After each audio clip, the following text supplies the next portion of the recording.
কেমন আছেন সবাই? মৌমিতাস ব্লগ অ্যান্ড ওয়ার্কের একটা ভিডিওতে আপনাদেরকে স্বাগত জানিয়ে আজকে ভিডিওটা স্টার্ট করছি। আজকে আমার যে ক্লায়েন্টটি আছে সেই ক্লায়েন্টের মুখে অনেক পিগমেন্টেশন আছে, অনেক রিঙ্কেল পড়ে গেছে এবং স্কিনটার জায়গায় জায়গায় ড্যামেজ হয়ে রয়েছে।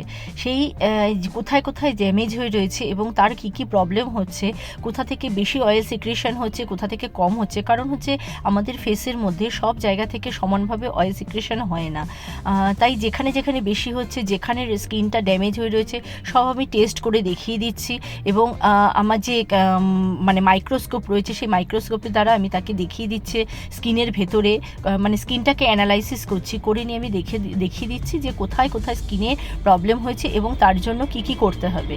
তা যাই হোক, এবার আমি ওই পুরো ড্যামেজ কোথায় কী হয়েছে সেটা ওনাকে যেরকম দেখালাম তার সাথে সাথে আমি নিজেও দেখে নিলাম। দেখে নেওয়ার পরে আমার কাজটা করতে সুবিধা হবে। তা ওনার প্রথমে স্কিনটাকে আমি ক্লিন করে নিলাম। ক্লিনটা এমনি প্রথমে একটু টোনার দিয়ে, কটনের মধ্যে টোনার লাগিয়ে ক্লিনটা তো করেছি, তারপরে লোটাসের ক্লিনজার দিয়ে খুব হালকা হাতে এখানে মাসাজটা করতে হবে যাতে তার যে এক্সট্রা অয়েলটা আছে সেই অয়েলটা যাতে বেরিয়ে যায়। এখানে দেখে কিন্তু হালকা হাত লাগছে না, কারণ একটু আমি ভিডিওটা ফাস্ট করে দিয়েছি। তারপরে আমি করব O3+-এর ফেসিয়াল। এই যখন আমি এই ডার্মাটা যখন করব, ডার্মাটা করতে গেলে কিন্তু শোনাচ্ছে কিন্তু একটা ডার্মা ফেসিয়াল, কিন্তু তার সাথে পড়ছে হচ্ছে 3টে ফেসিয়াল একসাথে। যেমন প্রথমে আমি লোটাসের একটা ফেসিয়াল দিয়ে মানে ক্লিনজার দিয়ে ক্লিন করলাম, তারপরে O3+ দিয়ে কিন্তু আমার পুরো ফেসিয়ালটা হবে। খুবই হালকা হাতে এখানে ফেসিয়ালটা করতে হবে, যেখানে অয়েল সিক্রেশন বেশি হচ্ছে সেইখানে একটু বেশি করে করতে হবে। করে নিয়ে স্টেপ বাই স্টেপ পুরো ফেসিয়ালটা কন্টিনিউ করতে হবে। করে নিয়ে আমি ডার্মাটা একটু পরে করব, তার আগে করে নিলাম আমি হাইড্রা দিয়ে ডিপ ক্লিনিং করে নিচ্ছি। এই যে ভ্যাকুমটা রয়েছে, ভ্যাকুমের সাহায্যে কি হচ্ছে, ভ্যাকুমের সাহায্যে যখন আমি প্রেশার দিয়ে দিয়ে স্কিন থেকে আমি যত ডেড সেল রয়েছে সেগুলোকে আমি টেনে নিতে পারছি, যেগুলো ব্ল্যাকহেডস হোয়াইটেস রয়েছে সেগুলোকেও আমি ক্লিন করে নিয়ে আমি ওটার মধ্যে ওই ভ্যাকুমের সাহায্যে ভ্যাকুমের ভেতরে আমি নিয়ে নিতে পারছি। এটাতে কি হবে, খুব ডিপ ক্লিনিং হয়ে গেল।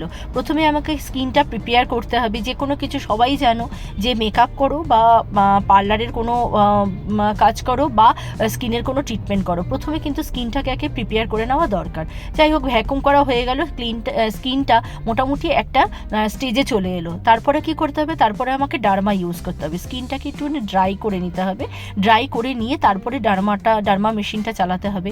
এই ডার্মা মেশিনটা একটু পেনদায়ক, মানে পেনফুল, কারণ হচ্ছে একটু একই জায়গায় খুব ড্রাই স্কিনের মধ্যে একটু চেপে চেপে যে ডেড সেলগুলো আছে সেই ডেড সেলগুলো যেগুলো হয়তো ভ্যাকুমের সাহায্যেও ওঠে না, বা আমরা যে এমনি শুধু হাতে যে মাসাজ করি তাতেও যে ক্লিনটা হয় না, সেই জিনিসটা আমি এই ডার্মা মেশিন দিয়ে আমি ক্লিন করব। এটাতে কি হয়, এটাও কিন্তু একটা ভ্যাকুম টাইপ, যেই জায়গাগুলোতে পিম্পল রয়েছে সেই পিম্পলের শ্বাসটা পর্যন্ত টেনে বার করে দেয় এবং ডেড সেলটাকে পুরোটাই ভেতরে টেনে নেয়। সেটাকে শুকনো স্কিনের মধ্যে একটু ঘষতে হয়, তাই জন্য একটু জ্বালা করে। সেই জ্বালা করলেও কিছু করার নেই, এইটুকুনি জ্বালা খুব মানে সহ্য করতে পারবে না এরকমও প্রবলেম নয়, কিন্তু একটু মোটামুটি একটু প্রবলেম হয়, একটু জ্বালা করে। সেই জায়গাটাকে একটু মেকআপ করতে হয়। ক্লায়েন্টের একটু কষ্ট হয় ঠিকই, কিন্তু তারপরে চেষ্টা করি আইস দিয়ে ভালো করে স্কিনটাকে একটু যাতে ঠান্ডা করে নেওয়া যায়, তাহলে স্কিনটা খুব ভালো।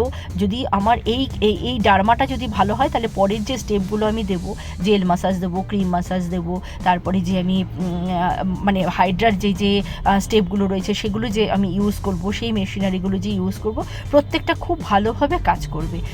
যেটা দিয়ে এই যে এটা আমি করছি, এটা হচ্ছে স্ক্রাবিং করছি। মানে আমার পুরো ডেড সেল আমি তুলে নিলাম, তারপরে স্ক্রাবিং করলাম। স্ক্রাবিং করে কি হবে, যে আরও যে যতটুকু বাকি থেকে যাচ্ছে সেটুকুনিও যাতে রিমুভ হয়ে যায় সেই চেষ্টাটা করছি, পুরোটা রিমুভ করে দেবো। এইটা করার পরে, এই ফেসিয়ালটা করার পরে যেন মনে হয় স্কিনটা একদম গ্লাস ফিনিশ, মানে কি বলবো, লুকস দিচ্ছে, খুব সুন্দর লাগে। কারণ কি, একটা ফেসিয়াল করলেও আমাদের একটা ফেসিয়াল করলেও যেন মনে হয় ডিপ ক্লিনিং হচ্ছে। শুধু হাতের দ্বারা আমরা যে ফেসিয়ালটা করি তাতেই মনে হয় অনেক ডিপ ক্লিনিং হচ্ছে, কিন্তু শুধু হাতের ফেসিয়াল নয়, এখানে একটা হাতের ফেসিয়াল হচ্ছে, তারপরে একটা হাইড্রা ফেসিয়াল হচ্ছে, তার সাথে ডার্মাটা দেওয়া হচ্ছে। তার মানে বুঝতে পারছো তোমরা সবাই যে এইটা কতটা ক্লিন হলো এবং এইটা যে কতটা মানে কি বলবো ইউজফুল এবং কতটা এফেক্ট দেবে, সেটা তোমরা পুরোটা ভিডিওটা যে স্কিপ না করে যদি পুরোটা দেখো এবং শেষে যদি তার স্কিনটা দেখো তাহলে বুঝতে পারবে। আর এটাতে হাইড্রেশনটা বাড়ানোর জন্য, তার স্কিনের মধ্যে সিরাম দেওয়া হচ্ছে, সিরামটাকে আমি স্প্রে করছি, জাস্ট সিরামটা হাতের মধ্যে দিয়েই যে মুখের মধ্যে ঘষে দিলাম তা নয়, সেটাকে পুরো স্প্রে করে পোর্সগুলো তো ওপেন হয়েই যায়, আর ডেড সেলটা যেহেতু উঠে গেছে তাই জন্য ওই সিরামটা খুব ভালোভাবে স্কিনের মধ্যে বসে যায়। ওটাকে খুব সুন্দর করে দিয়ে দেওয়া হলো, খুব আগে ভালো করে দিয়ে নিয়ে তারপরে একটা ভাইব্রেটার দিয়ে সেটা স্কিনের মধ্যে ভালো করে ওটা বসিয়ে দেওয়া হলো। বসিয়ে দেওয়ার পরে আবার সেটাতে স্প্রে দেওয়া হলো। স্প্রে দিলে কি হবে, স্কিনটা অনেক বেশি মসৃণ হবে এবং যতটুকু ওই যে স্প্রেটা দেওয়া হলো তার মধ্যে যতটুকু স্কিনটাকে অ্যাবজর্ব করে নেবে, তার মধ্যে থেকে অ্যাবজর্ব করে নেবে, করে নেওয়ার পরে তারপরে আবার একটু এক্সট্রা দিয়ে দিলে কি হবে, এক্সট্রা দিলাম, তার উপরে প্যাকটা লাগালাম। প্যাক লাগানোর পরে একটা এলইডি লাইট লাগানো হলো। সেই যে লাইটের রে কালারগুলো চেঞ্জ হচ্ছে, সেটার যে চেঞ্জ হতে তাহলে স্কিনের মধ্যে যখন যেটা প্রয়োজন তখন সেই রেটা নিয়ে নিচ্ছে এবং স্কিনের উপকার হচ্ছে। তা তোমরা দেখো কি বলছে আমার ক্লায়েন্ট।